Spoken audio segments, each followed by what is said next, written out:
lebih adil, dan lebih merdeka. Itulah deskripsi kurikulum merdeka saat ini. Selamat pagi Dewan Juri yang terhormat, saya Adelia Anggraini dari tim oposisi sebagai pembicara 1 menyatakan setuju dengan mosi ini. Dan berikut beberapa argumen pendukung saya.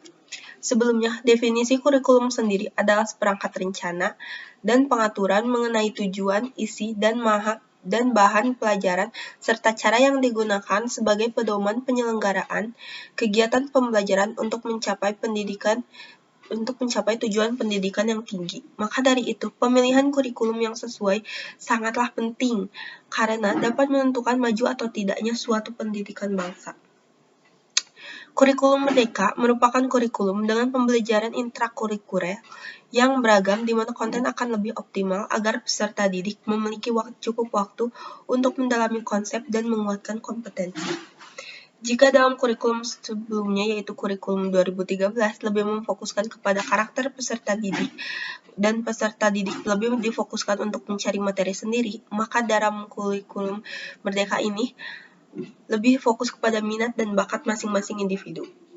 Berikut beberapa perubahan pada kurikulum Merdeka, yaitu pada tingkat SD adanya penyatuan mapel IPA dan IPS menjadi IPAS. Ini penerapan yang sangat bagus, karena membentuk pemahaman dasar siswa mengenai kedua pelajaran tersebut sehingga siswa akan mengetahui apa saja cakupan materi yang ada di dalam kedua mata pelajaran tersebut.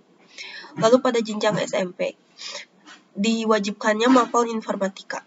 Dewan Juri yang terhormat, seperti yang kita ketahui, teknologi merupakan hal yang sangat penting pada abad ke-21 ini. Jika pada kurikulum sebelumnya mata pelajaran ini menjadi mata pelajaran yang opsional, maka pada kurikulum ini menjadi mata pelajaran wajib. Hal ini merupakan inovasi yang sangat baik untuk mempersiapkan siswa terjun ke dunia yang sudah sangat modern ini. Lalu pada jenjang SMA, pemilihan jurusan atau peminatan dimulai pada saat siswa memasuki kelas 11 yang dilakukan terlebih dahulu melalui konsultasi antara wali kelas, guru BK, serta orang tua siswa, dan pemilihannya didasarkan kepada mapel pilihan, bukan jurusan IPA dan IPS lagi. Dewan Juri yang terhormat, kurikulum sebelumnya mengharuskan peserta didik memilih jurusan pada kelas 10. Hal ini menyebabkan banyaknya siswa yang salah jurusan dikarenakan kurangnya pengetahuan mendasar mereka terhadap materi pelajaran IPA dan IPS pada jenjang SMA. Karena itulah pemilihan peminatan siswa yang dilakukan pada saat kelas 11 lebih efektif daripada pemilihan jurusan pada kelas 10. Selain itu, dengan tidak adanya jurusan IPA dan IPS, maka stereotip masyarakat terhadap jurusan tersebut juga akan menurun.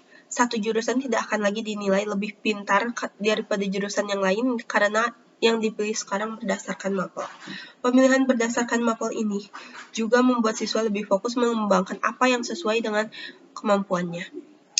Dewan Juri yang terhormat, tujuan dari kurikulum Merdeka ini adalah siswa merdeka belajar.